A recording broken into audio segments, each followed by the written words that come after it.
Ladies, gentlemen, and Daddy Violet, welcome to the debate on the Spanish and Filipino conflict. I am Nicola Almeida and I am the debate moderator for Group 1. Now, I'd like to introduce the University of the East Manila students. These students will be divided into two groups, one for the proposition and one for the opposition.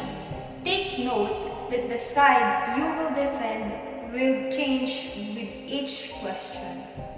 For the first round, the proposition team will be represented by John Agorilla, Norin Alayon, and Andrea Altamo, while the opposing team will be represented by Florida Baquiran, Clark Basilio, and Jensor J.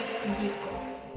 Just a quick reminder to both of our debating teams, there will be no substitutions, outside material reviews, or consultations other than with your table mates.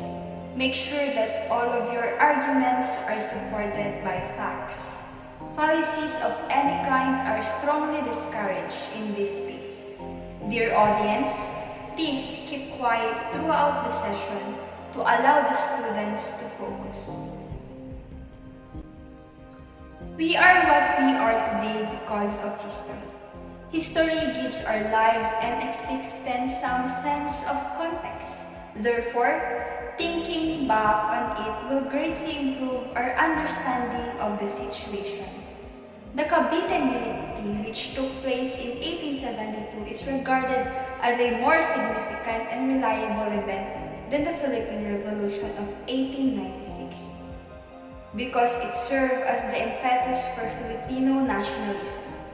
I hereby authorize the proposition side to begin your opening argument. Good day, members of the opposite team, moderator, and audience. My name is Jan Lester Agorilla, and I am the captain of the proposition side. This house believes that the 1872 Cavite Mutiny is more reliable and significant than the 1896 Philippine revolutions because it was cited by many well-known people at the time. It initiated nationalism and it paved the way for the subsequent revolution that liberated the Filipino people. Opposition team, get ready for rebuttal. Good morning, everyone. I'm Florida Baquiran, the captain of the opposing team. Our team, on the other hand, holds a different opinion because this house considers the 1896 Philippine Revolution to be more credible and significant than the 1872 Cavite Mutiny, since the Filipino people commemorate Independence Day every year. The flag that stands for the Filipino identity, values, beliefs, and history was raised for the first time during the Philippine Revolution. It was also mentioned by numerous local and international figures, including the country's first president.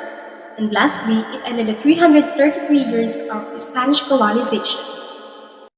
However, there is a greater chance that the 1896 Philippine Revolution would not have occurred if the 1872 Cavite Mutiny had not sparked Filipino nationalism and inspired them to plan additional uprisings against the Spaniards. As a result, without the Cavite Mutiny, none of the events you've mentioned would have happened in history. What proof do you have that the Cavite Mutiny marked the beginning of Filipino nationalism? According to many academics, the Cavite Mutiny of 1872 was the beginning of Filipino nationalism and the precursor to the Philippine Revolution of 1896. The Cavite Mutiny resulted in the persecution of prominent Filipinos, including secular priest Mariano Gomez, Jose Burgos, and Jacinto Zamora, who became known as Gomburza. This execution was a heinous blunder on the part of Spanish authorities. The Filipinos were outraged because they saw the three priests as public martyrs for their country, and when the mutiny failed, government soldiers executed many of the rebels and began to encourage the Philippines' growing nationalist movement. To Ms. Andrea Altamia, your team previously claimed that the Cavite Mutiny is far more credible than the Philippine Revolution, despite the fact that the 1896 Philippine Revolution was witnessed by far more people than the Cavite Mutiny. We have there the growing number of thousands of Katipunan members who came from various places. The first Philippine president was able to sway the flag of the Philippines in his house in Cavite, informing all the Filipinos of their freedom from the Spanish colonization. This breakthrough reached not only Filipinos and the first Philippine Constitution members, but also Americans. So how can the Cavite Mutiny be considered more credible than the 1896 Philippine Revolution? First of all, many credible individuals have seen and mentioned the Cavite Mutiny. Jose Rizal, whose famous novel El Filibusterismo featured the Gumbursa as well as Jose Vidal and Trinidad Tavera were among them. Additionally, because the Cavite Mutiny's veracity was thoroughly examined and verified by numerous experts, as it appears to have multiple competing versions, it is safe to say that it is more credible than the Philippine Revolution of 1896. At this juncture, we will now be having the closing statements. I hereby authorize the opposition side to close your argument. In conclusion, the 1896 Philippine Revolution is more credible and significant than the 1872 Cavite Mutiny because it represents the first victory over the Spanish colonizers. Furthermore, it is seen by thousands not only locally but also globally. Finally, it was the beginning of raising the Filipino identity among other nationalities.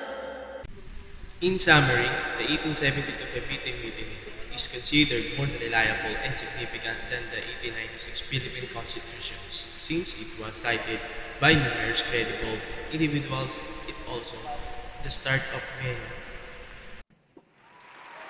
The first round of the debate has come to an end. For the second round, many people held the opinion that the Gumburza has no political shareholding in the movement of secularization against the Spanish friars. For this round, John Agoria, Norin Alayon, and Andrea Altamia will represent the opposing team, while Florila Baquiran, Clark Basilio, and Jason Jerbico will represent the proposition. I hereby give permission for the proposition side to present their opening statement. This house holds the opinion that the Gumburza secularization movement is unrelated to politics because the Gumburza only seeks fair treatment from Spanish friars and an end to their abuse of the Filipino prince. They therefore have no political motivation and only wants to fight for their rights. This House believes that the Gumbursa secularization movement has a political interest to begin with, because the main goal of the secularization is that the friars as formed is to take church power away from colonial Spanish friars and give native Filipinos greater roles in church affairs.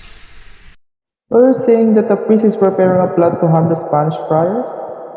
It is extremely unbelievable that you would ascribe such negative ideas to your own people. Respectfully, Mr. Bicol, do not allow your emotions to easily sway you. Our team is not opposed to the Filipino priest. Rather, we are merely stating that they have political objectives in mind because the Gumburza wanted to reduce the influence of the Spanish friars in our nation. To defend their standing in the church, they even started a campaign against the abusive Spanish friars. There is a preconceived notion of negativity when we talk about political interest. But the political interests of the Filipino priests are for the greater good. So it is safe to say that there is political support for these priests in order to combat the Spanish priests' corruption and violence. Our team continues to believe that Filipino priests, particularly the Gumburza, have no political interest in the secularization movement because religion and politics cannot be strongly linked. The Filipino priests only want to control their own churches or parishes, not the friars. Priests, as a result, simply wanting to fight for the rights of Filipino priests will not generate political interest. You and I, Mr. Basilio, are discussing more than just religion and politics alone, because secularization is also being discussed. Politics and secularism have established their nature. In addition to defending their legal rights, the Gombursa are also working to end the influence of Spanish priests in churches, which is what drove their movement towards secularization. The Gombursa wanted to control the whole, not just a portion of it, because it is the only way to reduce the violence of Spanish priests. We will now proceed to the closing statements, and I hereby authorize the proposition side to conclude your argument.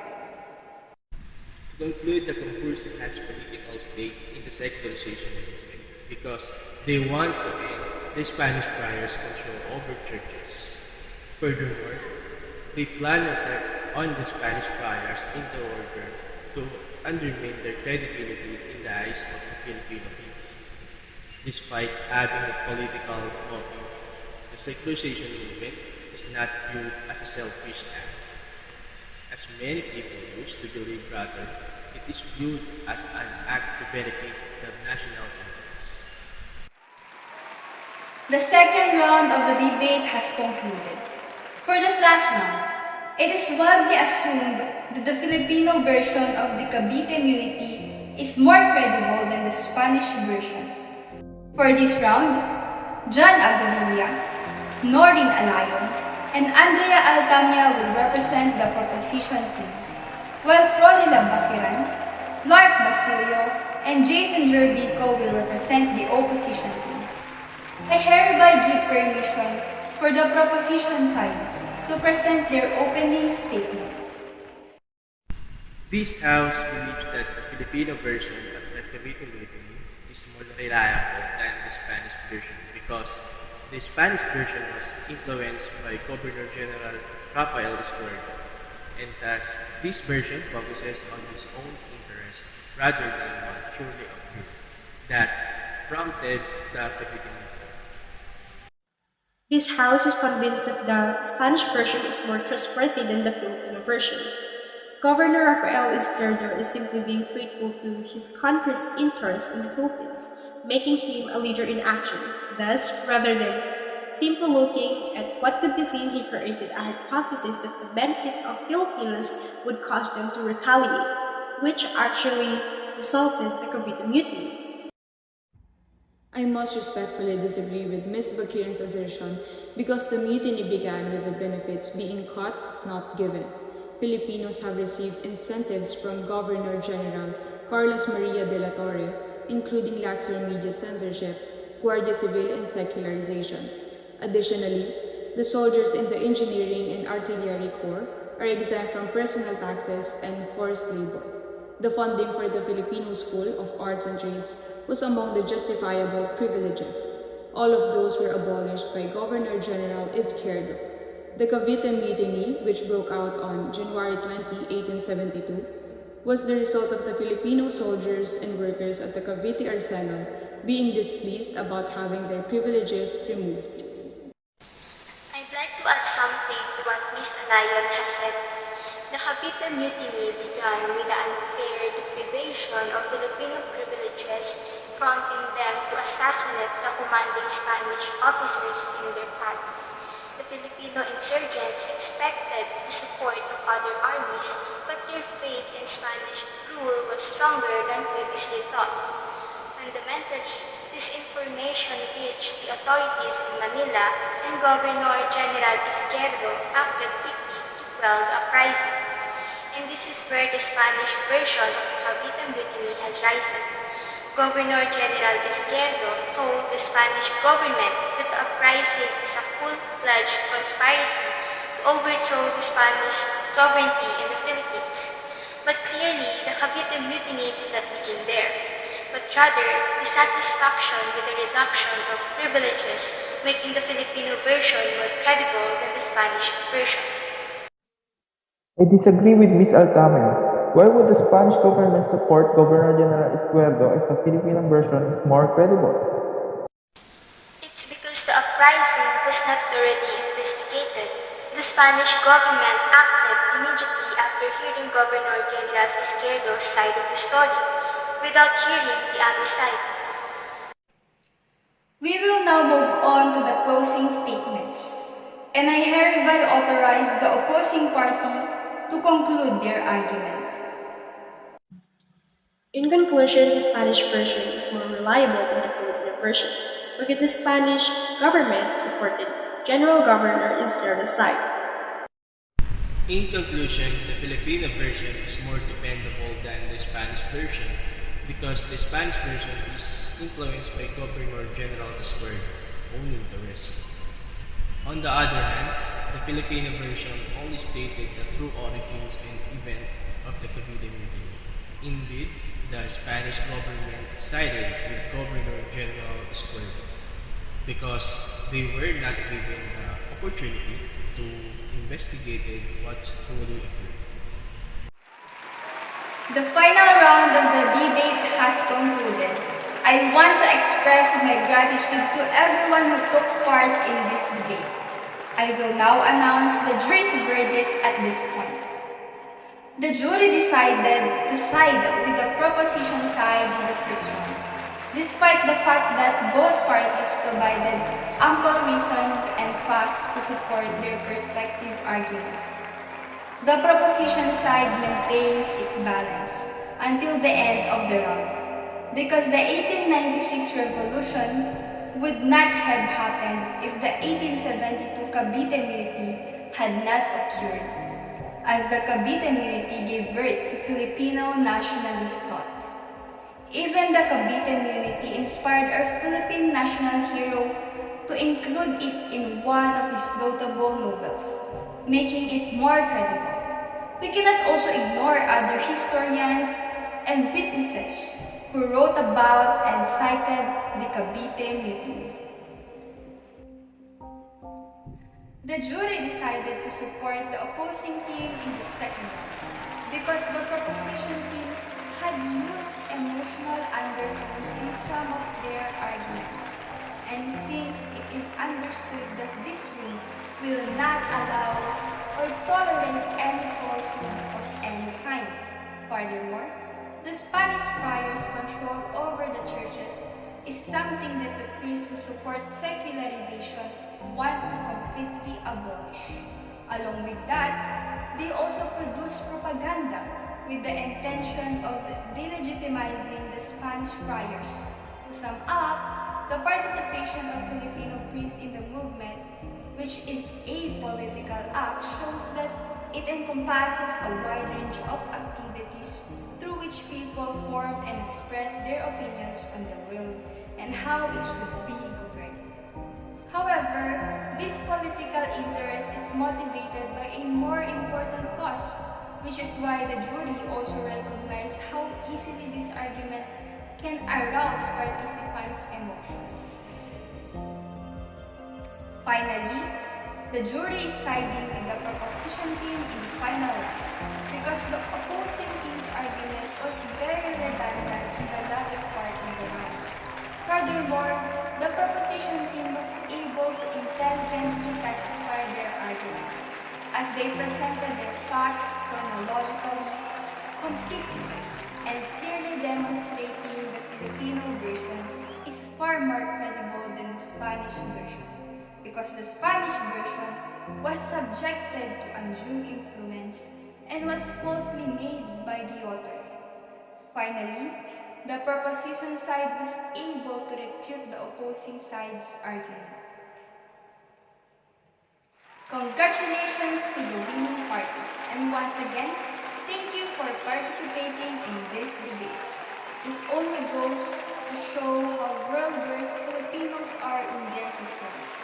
I am Nicola Almeida, your moderator, now signing off.